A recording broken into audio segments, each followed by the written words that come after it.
In Vietnam, enemy snipers had a 300-meter advantage. They could kill Americans from distances where return fire was impossible. One sergeant refused to accept this. Using 50 cents of wire and forbidden physics knowledge, he modified his rifle. The military called it illegal. History would call it genius. 2,000 lives depended on it. Before you watch full story, comment below from which country are you watching. Don't forget to subscribe for more amazing stories. The morning of August 7, 1967 started like any other day in hell. Sergeant Mitchell Townsend pressed his face against the wooden stock of his M14 rifle. His fingers traced the simple copper wire wrapped around the gas system. It was a modification that could get him court-martialed. But right now, through his scope, he could see enemy snipers setting up 800 meters away. Everyone knew the rules. An M14 rifle could hit targets up to 500 meters. Beyond that, the bullets just didn't have enough power. But the enemy's Russian-made Dragunov rifles could shoot accurately up to 800 meters, sometimes more. This gave them a killing zone where they were completely safe. American soldiers couldn't shoot back. Townsend's spotter, Lance Corporal Franklin Riley, whispered urgently beside him. "Staff Sergeant's going to throw you in the brig when he sees that wire, Mitch. You modified a service weapon. That's serious." Townsend didn't answer. His eyes stayed glued to the scope. Below them in the valley, hundreds of Marines were about to walk into a death trap. Those enemy snipers would pick them off one by one. "I count 4 enemies," Riley said, his voice shaking. "Too far. We should radio it in. Let artillery handle it." But Townsend knew artillery would take too long. His finger found the trigger. He began his breathing pattern. In. Hold. Out. "Sarge, what are you doing?" Riley asked. "You can't hit that." "Nobody can." Townsend exhaled one final time. The world narrowed to a single point. "Watch me." The rifle kicked harder than ever before. Through the scope, 800 meters away, the enemy sniper dropped.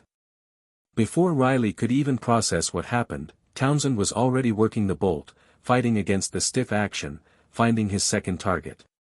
To understand how one Marine defied the laws of physics with 50 cents worth of wire, you have to go back to where it all started. Back to Greenwood, Mississippi. Mitchell Townsend was born on April 18, 1944. He was the third of 5 children in a sharecropping family. This was the Deep South during segregation. Life was divided by rigid lines based on the color of your skin. His father, Elijah Townsend, had fought in World War II in a segregated unit. He had been a hero overseas, fighting for freedom. But when he came home, he still saw, colored-only, signs. He couldn't vote. He couldn't eat at certain restaurants. The freedom he fought for didn't apply to him. But Elijah taught his children something important. He taught them that excellence couldn't be denied forever. If you were good enough at something, eventually people would have to respect you. "My daddy used to say, 'This country isn't perfect, but it's worth fighting for,'" Townsend remembered years later. "He taught me that sometimes you have to earn respect before people are ready to give it." The Townsend family owned one gun. It was an old Remington bolt-action rifle. Elijah used it for hunting deer and squirrels to put food on the table. Money from sharecropping wasn't enough. The rifle was a survival tool, and it was treated with respect. By age 8, young Mitchell showed an unusual talent with that rifle. He could hit targets that grown men couldn't even see clearly. It wasn't just good eyesight. He had a natural understanding of how the weapon worked, how wind affected bullets, how they dropped over distance. His father encouraged this skill, even though he knew it could cause problems. In Mississippi in the 1950s, being known as the black boy who could shoot wasn't always safe. "My daddy said, 'Son, God gives gifts for a reason. Don't you dare hide yours,'" Townsend explained. But shooting wasn't his only gift. Mitchell had a brilliant mind. Schools for black children in Greenwood were terrible. They got the oldest textbooks, the worst buildings, the least money. Everything was designed to keep them down. But Mitchell excelled anyway, especially in math and physics. He didn't just memorize formulas. He became obsessed with understanding how things actually worked. Why did things happen the way they did? His high school science teacher, Mrs. Eleanor Jackson, saw something special in him. She saw a mind that questioned everything, that wanted to understand the principles behind the answers. Mrs. Jackson did something risky. She could have lost her job for it. She gave Mitchell advanced textbooks that the school wasn't supposed to have. College-level physics books. Engineering manuals. Material that was meant for white students at better schools. While other boys worked in the cotton fields after school, Mitchell devoured chapters about internal ballistics, thermodynamics, and harmonic resonance. He was teaching himself the science of how guns actually worked. "That woman changed my life," Townsend said later. "She showed me that understanding the science of something, really knowing why things work, that's power no one can take from you." This knowledge would become his secret weapon. He wasn't just a good shot.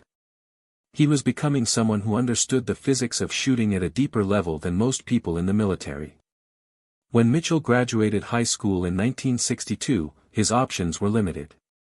He could work in a factory up north. He could follow his father into sharecropping. Neither option excited him. But something was changing in America. President Kennedy was pushing to integrate the military, not just on paper but in real life. The military was supposed to be a place where only skill mattered, not the color of your skin.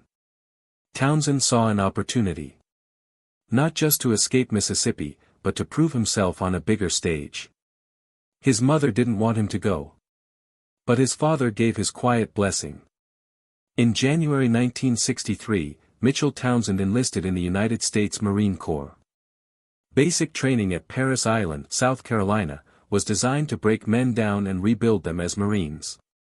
For the few black recruits, it was even harder. Drill instructors were harsh. Other recruits, raised with the same prejudices as back home, were often hostile. But the rifle range changed everything. "First time they put a rifle in my hands," Townsend remembered, the instructor tried to take it back. "He smirked at me and said, 'You sure you know which end the bullet comes out, boy?' I just asked for my ammo and a chance to shoot." When the targets came back, the smirking stopped. Townsend qualified as expert. He hit 48 out of 50 targets, including consistent hits at ranges where other recruits struggled. His shooting was so precise, so mechanically perfect, that it couldn't be ignored. His drill instructor, Staff Sergeant Raymond Wilkins, pulled him aside. Wilkins looked at the score sheet, then at Townsend. "Private," Wilkins said, "I don't care if you're purple with yellow polka dots. You shoot like that, you got a future in this corps." It was the first time Townsend realized his skill was more than just a talent. In the Marines, it was currency. It was respect he could earn. After basic training, Townsend's marksmanship scores should have earned him a spot in elite sniper units. But in the mid-1960s, those units were small and exclusive. They didn't readily welcome black Marines. Instead, he was assigned to a regular infantry unit.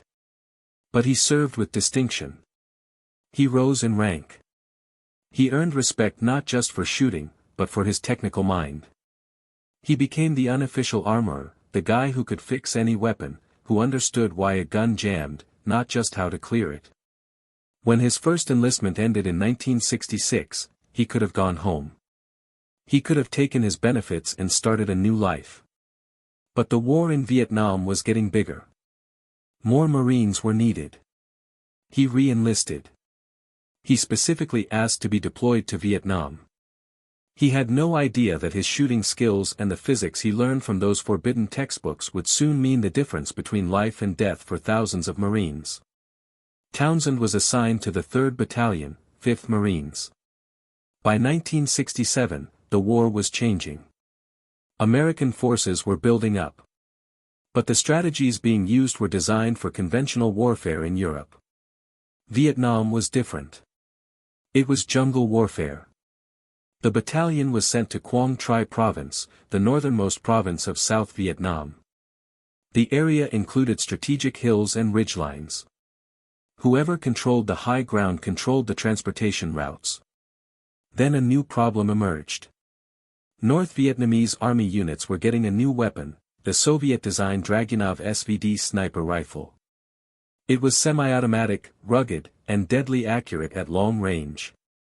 Colonel Thomas Richards, commanding officer of the 5th Marines, wrote in a field report dated March 12, 1967, "Enemy snipers are engaging our forces from distances our weapons cannot effectively counter. We are suffering casualties before our men can even identify where the fire is coming from." The Dragunov was designed for accurate fire out to 800 meters and beyond. The American M14 rifle had an effective range of about 500 meters, even with a scope. That 300-meter gap became a killing zone. Enemy snipers could set up on distant ridges, completely safe, and pick off American troops. The Americans couldn't shoot back. Between January and June 1967, the 3rd Battalion lost 17 men to enemy sniper fire. All of them were killed at distances beyond what American rifles could reach. The psychological impact was devastating. Marines called them ghost rounds. Bullets that came from nowhere, from an enemy they couldn't see and couldn't fight. Morale collapsed. Patrols were terrified. They could be shot at any moment from any direction with no way to return fire.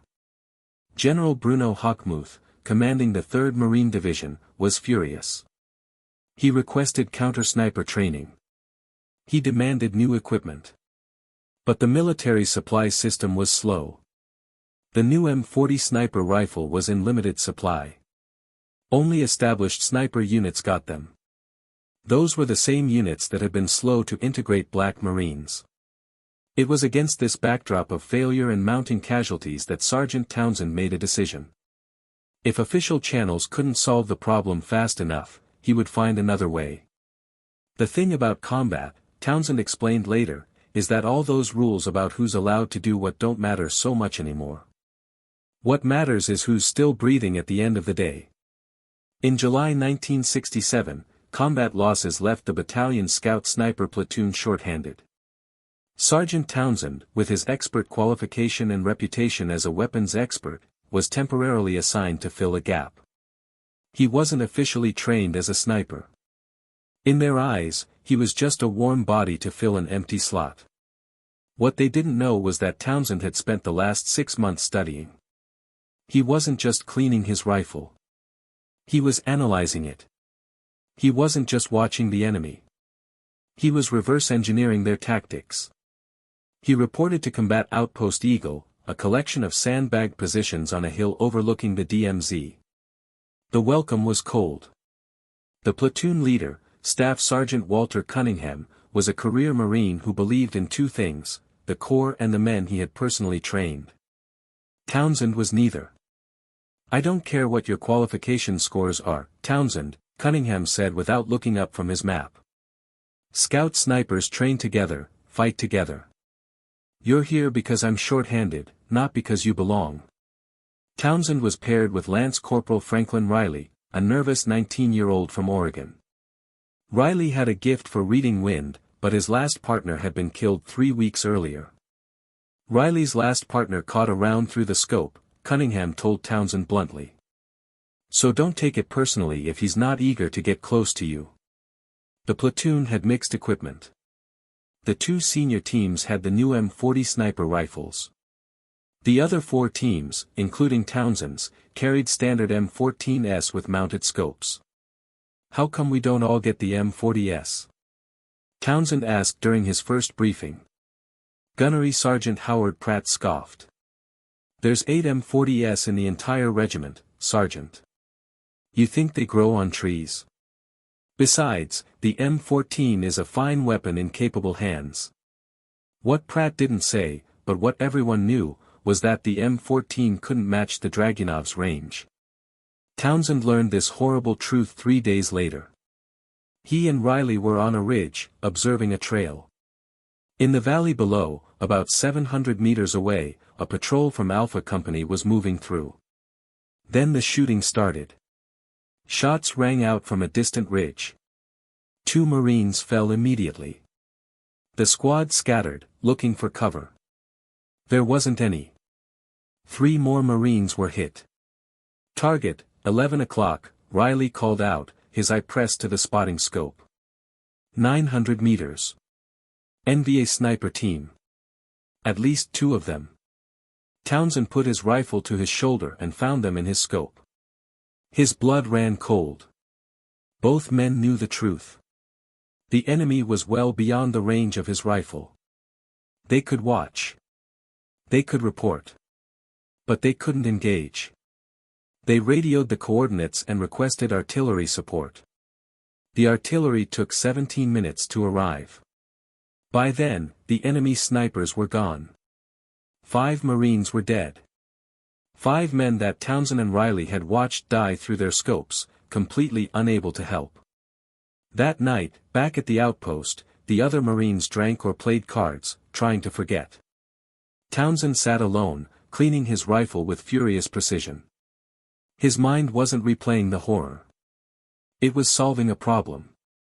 The other Marines thought he was just another new guy, shaken by his first real look at war. They didn't realize he was formulating a theory. He field-stripped the M14, his hands moving automatically. His attention focused on one part, the gas system. He remembered the physics textbooks Mrs. Jackson had given him. He thought about internal ballistics. The M14, like most modern rifles, uses expanding gas from the fired cartridge to cycle the action. The gas ejects the spent casing and loads a new round. This gas is bled off through a small port in the barrel. The standard gas system was designed for reliability. It was a compromise, meant to work in all conditions: mud, sand, rain, heat. But Townsend had a theory. What if that compromise was costing lives? The Dragunov isn't magic, he muttered to himself. It's just engineering. The Russian rifle was designed to push its bullet faster and farther. The M14, he theorized, could do the same. What if he changed the balance? If he restricted the gas bleed off, less gas would be diverted to cycle the action. More energy would stay behind the bullet. That would mean higher muzzle velocity. Higher velocity meant flatter trajectory. Flatter trajectory meant extended range. He was doing calculations in his mind, working through pressure equations.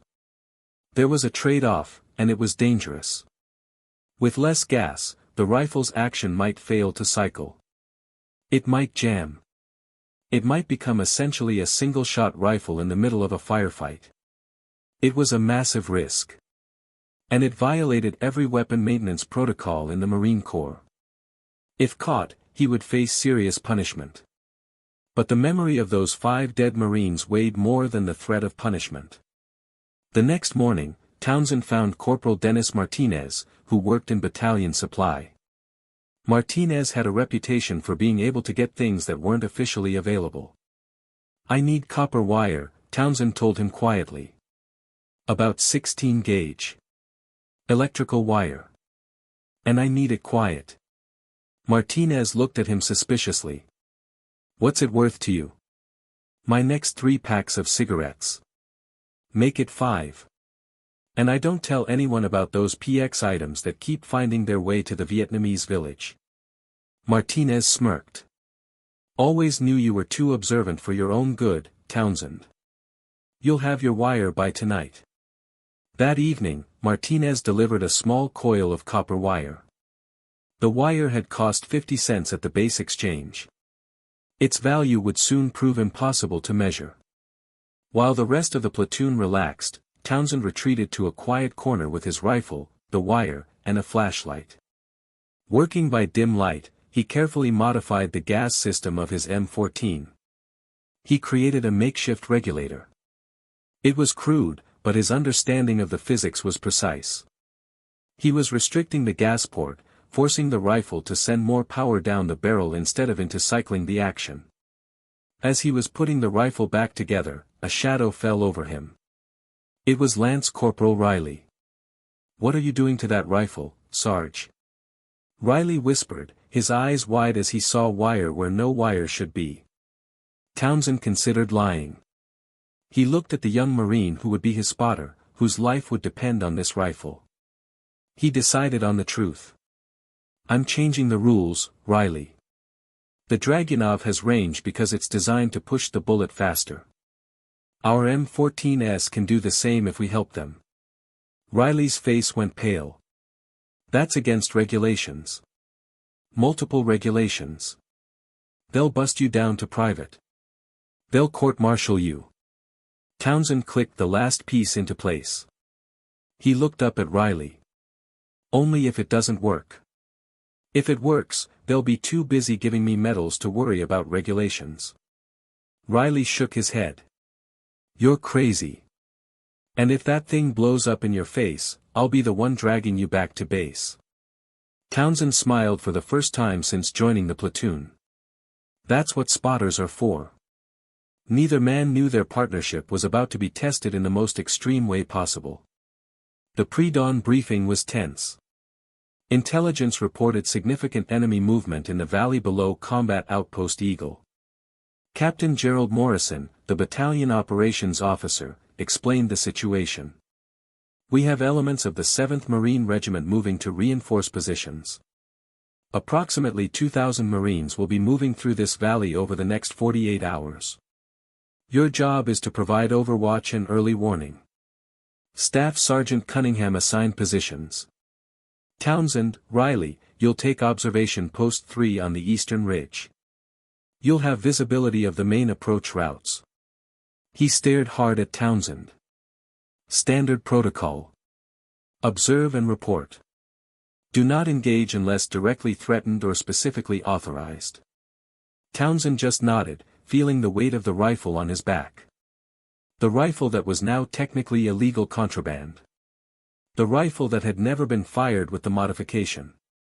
Townsend and Riley moved silently through wet underbrush in the pre-dawn darkness.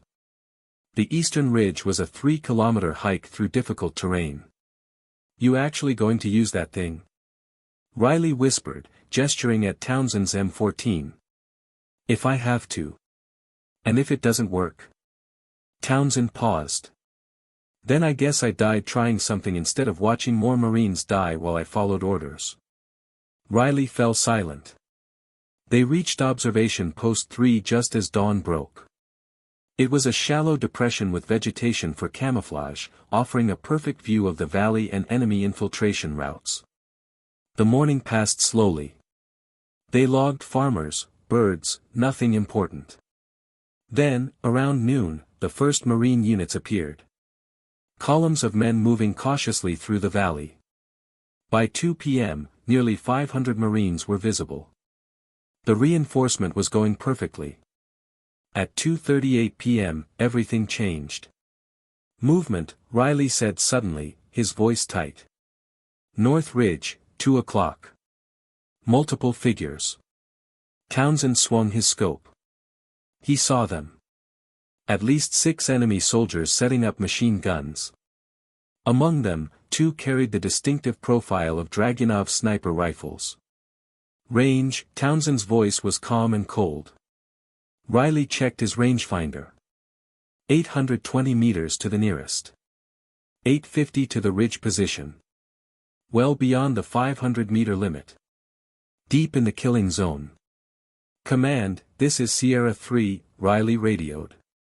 We have visual on enemy force, North Ridge. 6 to 8 individuals including sniper teams. Request permission to engage." The radio crackled back. The voice was dismissive.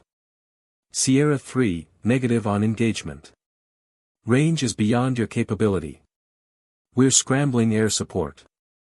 Maintain observation." Riley looked at Townsend, frustration clear on his face. "Air support is 20 minutes out. Those Marines in the valley are dead." Townsend watched through his scope. The lead enemy sniper was in position, his spotter beside him. He was aiming down into the valley at the exposed Marines. The moment had arrived. Townsend settled his modified M14 onto the sandbag rest. His mind became a computer, running calculations automatically. Distance, 820 meters. Elevation, check. Wind, negligible. Bullet velocity, estimated increase from modification. What are you doing? Riley hissed. Command said no. Command thinks we can't hit them, Townsend replied, his eye pressed to the scope. They don't know what this rifle can do. And neither do you, Sarge. If you miss, you give away our position. They'll zero in on us before you get a second shot. Then I better make the first one count. Townsend controlled his breathing. 4 seconds in. Hold. 4 seconds out. Hold. His heartbeat slowed. The world vanished. There was only the rifle, the crosshairs, and the target. He added significant holdover, compensating for the extreme distance. Then, between heartbeats, he squeezed the trigger. The M14 roared. It wasn't the familiar crack. It was sharper, more violent. The recoil slammed hard into his shoulder. Through the scope, he watched the enemy sniper jerk backward and collapse. A hit. An impossible hit. Riley was speechless for a moment. Then his training took over. Hit. Target down. Shift fire. Second sniper moving to cover, 10 meters right. Townsend worked the bolt. It was stiff, just as he feared. The reduced gas pressure was affecting the cycling mechanism. He manually chambered the new round. He found the second target. He fired again. Another hit. The second enemy sniper fell. The remaining enemy soldiers were scrambling, panicked. They were shocked by fire coming from a distance they knew was supposed to be safe. They're trying to locate us, Riley warned. Third target. Machine gun. 860 meters. Townsend shifted. The action was sluggish. He manually assisted the bolt again. He compensated for the greater distance. He fired. The enemy machine gunner was thrown from his weapon.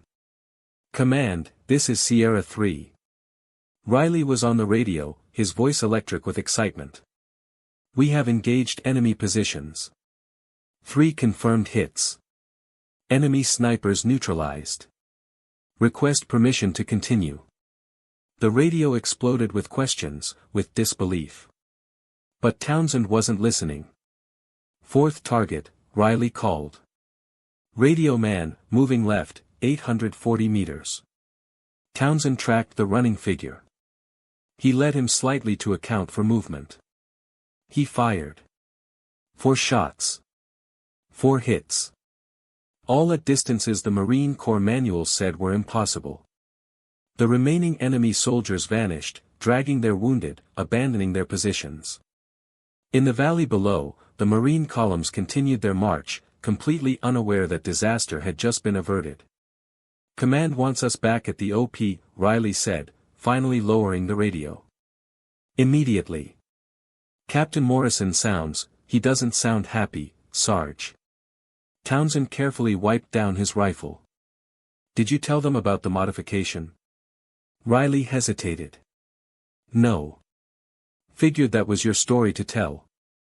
The return to combat outpost Eagle was tense. A crowd of Marines gathered as Townsend and Riley approached the command bunker. Staff Sergeant Cunningham intercepted them. What the hell happened out there, Townsend? He demanded. Command says you engaged at over 800 meters. That's not possible. Townsend met his gaze evenly. With all due respect, Staff Sergeant, it is. He handed Cunningham the rifle. Cunningham saw the copper wire. His face darkened.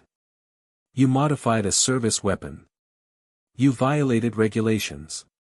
Inside. Both of you. Now. Captain Morrison stood in the bunker doorway, his expression unreadable. The debriefing was intense. Morrison, along with the battalion executive officer, Major Thomas Bradford, questioned them relentlessly. Riley's log was checked. Maps were consulted. Numbers were verified. "Explain exactly what you did to this weapon, Sergeant," Major Bradford said. Townsend laid out his theory. He used terms from Mrs. Jackson's textbooks: internal ballistics, gas pressure, muzzle velocity. He explained the trade-offs, the risk to the action, the physics behind it all. The officers exchanged a long look. Bradford leaned forward. "Do you realize, Sergeant, that your unauthorized actions violated at least 7 different regulations?" "Yes, sir." "And do you also realize," Bradford continued, his tone shifting slightly, "that your actions quite possibly saved the lives of hundreds of Marines in that valley today?" Townsend blinked, caught off guard. "I hoped they would, sir." Bradford sat back. A patrol confirmed 4 enemy Kia at the North Ridge, including 2 with Dragunov rifles. Intelligence estimates they could have inflicted significant casualties on our forces. Here was the problem. They couldn't officially condone what Townsend had done. But they couldn't ignore the results either. "Sergeant Townsend," Captain Morrison said carefully, "effective immediately, you are assigned to Battalion R&D. You will work with our armorers to refine this modification. And as for your unauthorized actions," Major Bradford added, "there will be an official reprimand in your file." He paused, and the hint of a smile touched his lips. "Unofficially, however, I expect you'll find it carries very little weight." It was the perfect military solution. Punish the infraction on paper. Reward the innovation in practice. Over the next 3 weeks, Townsend's crude 50-cent wire modification evolved. Working with professional armorers, it became a precisely machined gas regulator that could be properly installed on standard M14 rifles. Testing confirmed the theory. Modified M14s could now rival the Dragunov's effective range. By early September, the first official, range extension kits, were being distributed to sniper teams throughout the division. The technical manual credited Field Innovations. No name was mentioned. Townsend didn't care about credit. He cared about results. The impact was immediate and dramatic. On September 23, during Operation Medina, Marine snipers equipped with the new modification systematically defeated enemy sniper teams. For the first time, American forces could engage at ranges that had previously been death zones. By the end of 1967, intelligence reports showed that enemy tactics had changed. They no longer relied on long-range superiority. The "ghost rounds" had stopped.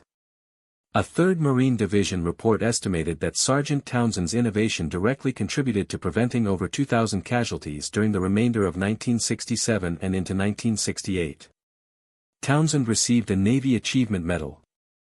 The citation was carefully worded to mention technical innovation in weapons systems, without detailing the unauthorized nature of the original act. He was also offered, and accepted, a slot at the formal Scout Sniper School. He completed his tour in Vietnam, then attended the school, graduating 2nd in his class. He served as an instructor before leaving the Marine Corps in 1971. For decades, the story remained buried. It was an unofficial legend among snipers, passed down in training sessions and over beers. The Wireman, they called him, though few knew his real name. Townsend returned to civilian life and became a successful automotive engineer in Detroit. The man who had saved thousands remained unknown to the public. Then, in 1989, at a veterans gathering, he was recognized by his old platoon leader, now retired Colonel Walter Cunningham. "You're the Wireman," Cunningham said, stopping in his tracks. "Do you have any idea how many Marines are alive because of you?"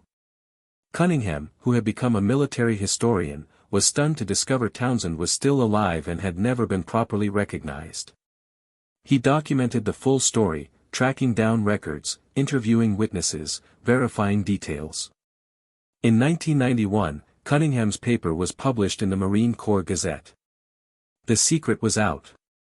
The Marine Corps, now ready to celebrate a hero it had once nearly court-martialed, reached out to Townsend. In 1997, Mitchell Townsend was invited to the Marine Corps Scout Sniper School at Quantico as a guest of honor. There, he was presented with a plaque mounted with a piece of copper wire identical to the one he had used 30 years earlier. The inscription read, "Sometimes courage means knowing when not to follow orders."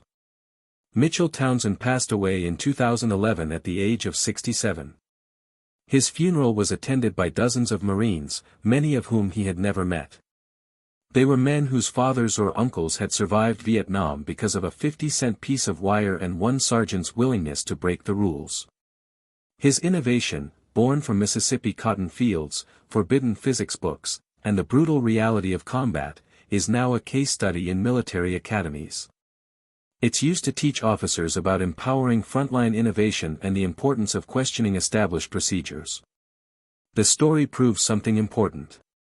Sometimes the most consequential changes don't come from generals studying maps in air-conditioned headquarters. They come from a sergeant in the mud, with a brilliant mind, a moral compass, and the courage to break the rules when lives are on the line. Townsend's daughter, Dr. Angela Townsend Williams, keeps her father's medals in a shadow box in her office. But next to them, she keeps something else, the original plaque from Quantico with its copper wire. "My father didn't talk much about the war," she said in a 2015 interview. "But he talked about that teacher, Mrs. Jackson, all the time.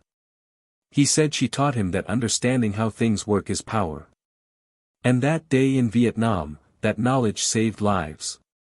He also said something else. He said, "Rules exist for good reasons. But when the rules get people killed, someone has to have the courage to break them." In 2018, the Marine Corps officially named an award after him, the Sergeant Mitchell Townsend Innovation Award, given annually to enlisted Marines who demonstrate creative problem-solving in the field. The first recipient was a female Marine who had developed a new water purification technique in Afghanistan. At the ceremony, she held up her medal and said, "Sergeant Townsend showed us that you don't need permission to save lives. You just need courage and a good idea." Today, if you visit the National Museum of the Marine Corps in Triangle, Virginia, you'll find a small display case in the Vietnam War section. Inside is an M14 rifle with a small copper wire modification. The placard reads, "This 50-cent modification extended the effective range of the M14 rifle by nearly 300 meters, neutralizing a critical tactical advantage held by enemy forces." Developed by Sergeant Mitchell Townsend, USMC, August 1967. Estimated lives saved, 2,000 plus. It's a simple display. Easy to miss if you're not looking for it. But for those who stop and read, it tells an extraordinary story. It's the story of how excellence can't be denied. How a black boy from segregated Mississippi, armed with forbidden knowledge and unshakable courage, changed the course of a war. It's the story of a teacher who risked her job to give a student books he wasn't supposed to have. It's the story of a father who taught his son that this country is worth fighting for, even when it doesn't fight for you. And it's the story of 50 cents worth of copper wire that proved sometimes the smallest things make the biggest difference. Sergeant Mitchell Townsend never wanted to be a hero. He just wanted to do his job and bring his fellow Marines home alive.